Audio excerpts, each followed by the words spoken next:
안식의 소중함이라는 제목으로 오늘 같이 말씀을 보겠습니다. 누가복음 13장 10절에서 13절 말씀 봉독하겠습니다. 예수께서 안식일에 한 회당에서 가르치실 때에 18회 동안이나 귀신 들려 앓으며 꼬부라져 조금 더 펴지 못하는 한 여자가 있더라. 예수께서 보시고 불러 이르시되 여자여 내가 내 병에서 놓였다 하시고 안수하시니 여자가 곧 펴고 하나님께 영광을 돌리는지라. 아멘. 오늘 읽은 본문의 주요 등장인물은 3명입니다. 예수님, 한 여자, 회당장이죠. 이 사건이 일어나는 장소는 회당입니다. 회당이라는 것은 함께 모이다라는 의미인데요. 회당이 만들어진 시기는 바벨론 포로 기간으로 올라갑니다. 기원전 586년에 바벨로니아가 이스라엘을 침공하고 예루살렘 성전을 파괴시키죠. 많은 유대인들이 바벨론의 포로로 끌려가게 되는데요. 유대인들은 성전이 없어지자 제사를 지낼 수가 없게 되었습니다. 그러자 그들은 하나님의 말씀에 집중하게 되는데요. 하나님의 모세오경인 토라를 붙잡게 됩니다. 그들은 모여서 말씀을 함께 읽고 그리고 그 말씀을 베끼고 같이 후손들에게도 전달을 해줍니다. 그래서 그들은 모여야 할 공간이 필요했는데 그것이 바로 회당입니다.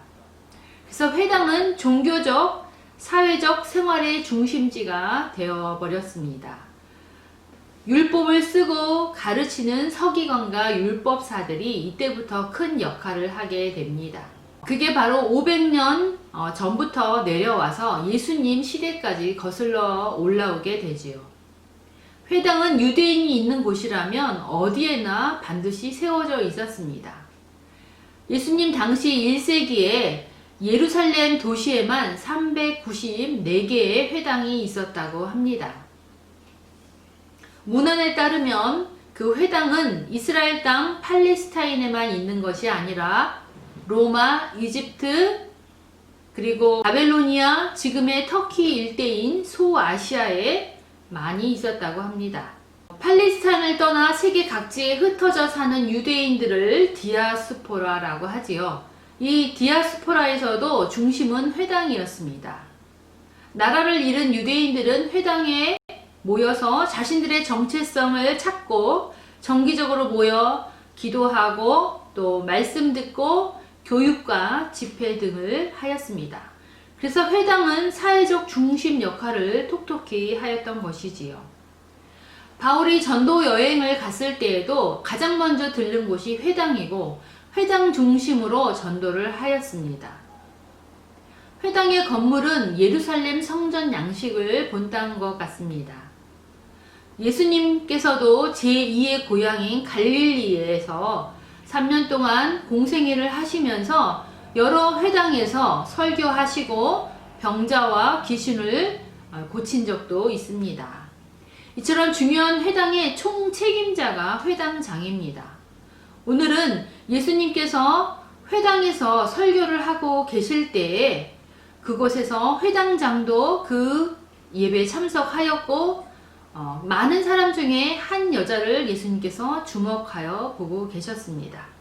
그 여자는 허리가 많이 고부라져 있어서 굉장히 몰골이 흉측하였습니다. 아마도 그 여자는 사람들의 시선을 피하기 위해 귀퉁이에 서 있었는지도 모릅니다. 그 여자는 18년 동안이나 육체적인 고통을 겪었고 또한 사회적인 멸시를 받고 있었을지 모르겠습니다. 2000년 전에는 남녀 차별이 더 심했고 게다가 장애인으로 살았기 때문에 더욱더 사회 속에서 따돌림을 받았을지도 모르겠습니다. 그런데 예수님께서 인간답게 대접을 받지 못했던 그 여자에게 다가가셔서 그의 병을 치유해 주셨습니다.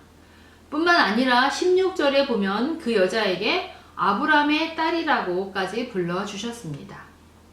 아브라함의 딸이라는 것은 하나님의 택한 백성이라는 뜻입니다.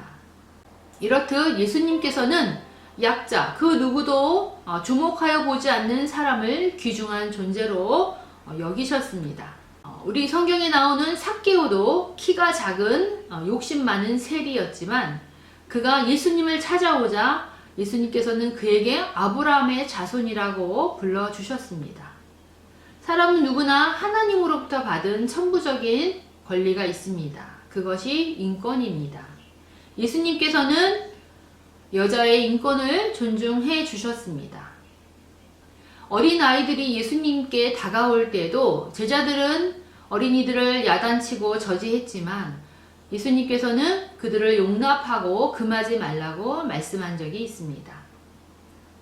예수님께서 멸시받는 자들을 존중해 줬던 것처럼 우리도 예수님을 따라 가야만 진정한 기독교인이 될 수가 있습니다. 세상적으로 낮은 자를 높여주시고 천한 자들을 귀하게 여겨주신 예수님을 우리도 닮아가야 진정한 크리스찬이 되지 않겠습니까? 예수님께서 허리가 고부라진 여자를 치유해 주신 것은 참으로 좋은 일입니다. 그런데 문제가 생겼어요. 허리가 굽은 여자를 치유해 주신 것을 목격한 회당장이 몹시 분노하며 불만을 표시합니다. 엿새가 있는데 왜 그때 병을 고칠 것이지 하필 오늘 안식일에 일을 하냐는 것이지요. 당시 전통에는 안식일에 일을 하지 못하게 돼 있었습니다. 이러한 회당장의 행동은 관습을 고려한다면 당연한 것입니다. 안식일에 병자를 고치는 것은 오히려 율법을 어기는 죄가 되며 또 회당 질서를 어지럽게 하는 것이기 때문에 회당장은 화를 낼 수밖에 없었습니다. 그렇다면 예수님은 왜 안식일이 아닌 엿새나 되는 평일에 그 여자를 치유해도 될 것을 굳이 율법을 어겨가면서 안식일에 치유했을까요? 우리는 합리적인 의심을 해봅니다. 예수께서 일하지 말아야 할 안식일에 율법을 어겨가면서 일을 한 이유는 바로 율법의 정신을 보여주기 위해서였습니다. 예수님께서는 다음 절에 다음과 같이 말씀하고 계십니다. 이 위선자들아, 너희는 너희의 소나 나귀에게 목이 마르면 안식일에도 외양간에서 풀어내어 물가로 인도하여 물을 마시게 하지 않느냐. 하물며 귀신의 결박에 놓인 사람을 풀어주는 것이 뭐가 잘못되었느냐. 그것은 당연하다라고 반박하고 계십니다.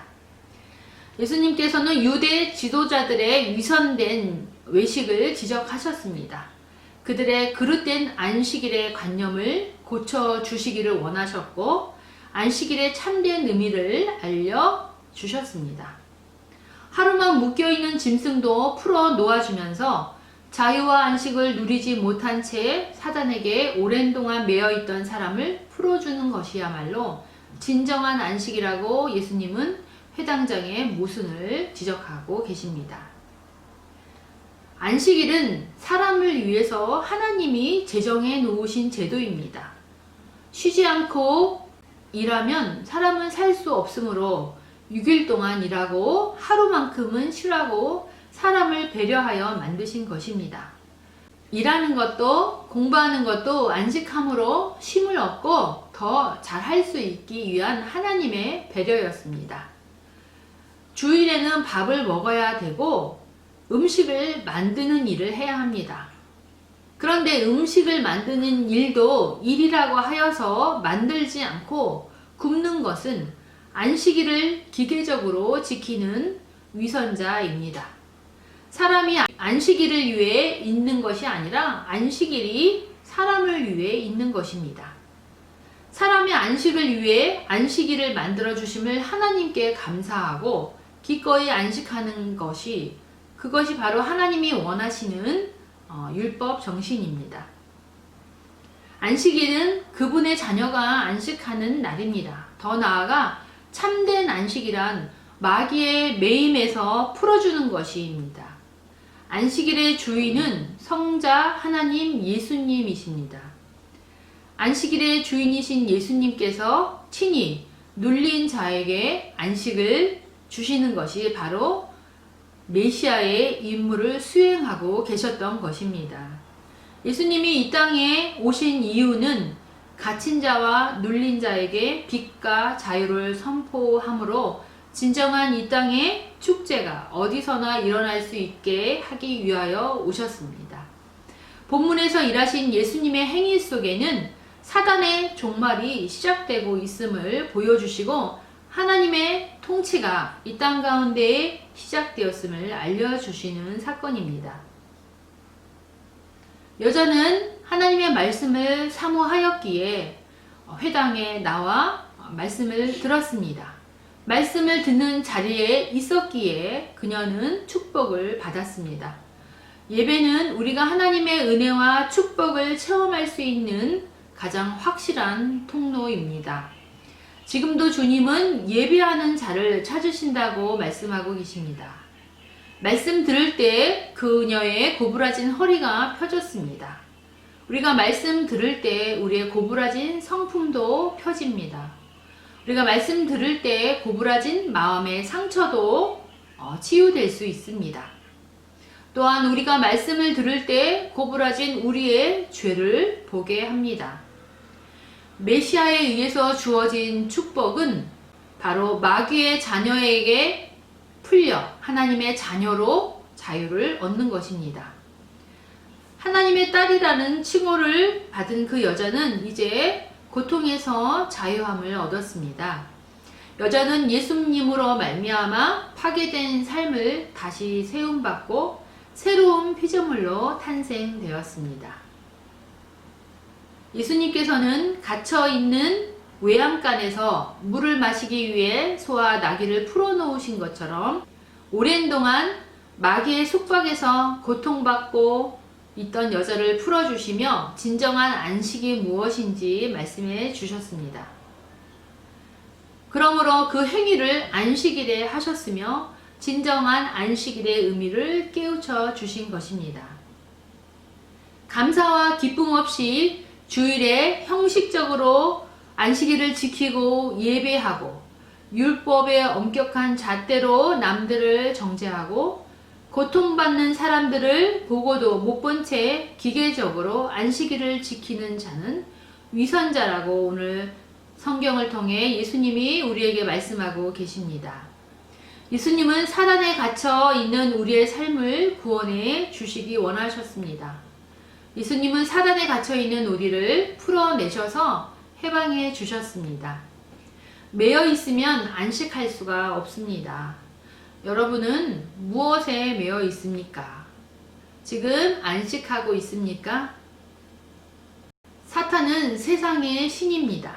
세상은 근심, 걱정에 매여 기쁨을 앗아가고 하나님의 평화와 안식을 누리지 못하도록 합니다. 그래서 사단은 사람들을 서서히 멸망으로 인도해 가고 있습니다. 안식일에 병자를 치유하는 행위는 율법을 어기는 행위보다 율법의 정신을 완성하신 것입니다. 예수님께서 이 땅에 오셔서 가난하고 고통받는 사람을 주목하여 보셨던 것처럼 우리도 주위에 가난하고 고통받는 사람들에게 눈길을 돌려야 합니다. 예수님께서 이 땅에 오셔서 사단에 매여 있는 사람에게 자유를 주신 것처럼 우리도 주위에 세상신에 굴복하고 멸망으로 가는 사람들에게 복음을 증거하고 구원의 손길을 내밀어야 할 때입니다. 그럴 때 더 많은 사람이 주님 안에서 안식을 누리고 하나님 나라를 보게 될 것입니다. 고침받은 여자는 주님께 영광을 돌렸다고 오늘 성경에 말씀하고 있습니다. 오늘 회당 사역에서 마지막으로 예수님께서 말씀하실 때 사단의 매인 자를 풀어 자유케 하시고 한 인간을 인격적으로 높여 주심으로써 중심으로부터 기쁨과 찬양이 터져 나오게 하셨습니다. 예배에는 이렇게 기쁨과 찬양이 있어야 합니다. 의무감으로 안식일에 앉아 있는 것이 아니라 이 여자처럼 우리의 매인 것이 풀려 기쁨과 찬양이 넘쳐나야 할 줄 믿습니다. 우리도 사단에 매여 있는 사람들에게 예수 그리스도의 자유를 선포하고 이 땅의 모든 곳에서 하나님 나라가 펼치게 합시다. 그래서 매인자가 풀려나고 하나님께 영광 돌리고 하나님을 찬양하는 소리가 이 땅 가득 울려 퍼지도록 증인된 삶을 삽시다. 기도하겠습니다. 사랑의 하나님 감사합니다. 우리를 죄와 사단에 매여 있음에 해방시켜 주기 위해서 오신 주님을 오늘 말씀으로 만났습니다. 주님, 우리가 더욱더 하나님과 가까이 누리며 안식을 할 수 있도록 인도하여 주심을 감사합니다. 하나님, 저 위선자들처럼 우리가 안식을 제대로 하지 못하며 아버지 율법에 매여서 사랑 없는 하나님 안식을 하지 않도록 인도하여 주시고 많은 사람들을 주님께로 돌아오게 하는 귀한 하나님의 정신을 사람들에게 전달하는 저희 모든 그리스도인이 될 수 있도록 인도하여 주옵소서. 감사하며 예수님의 이름으로 기도합니다. 아멘.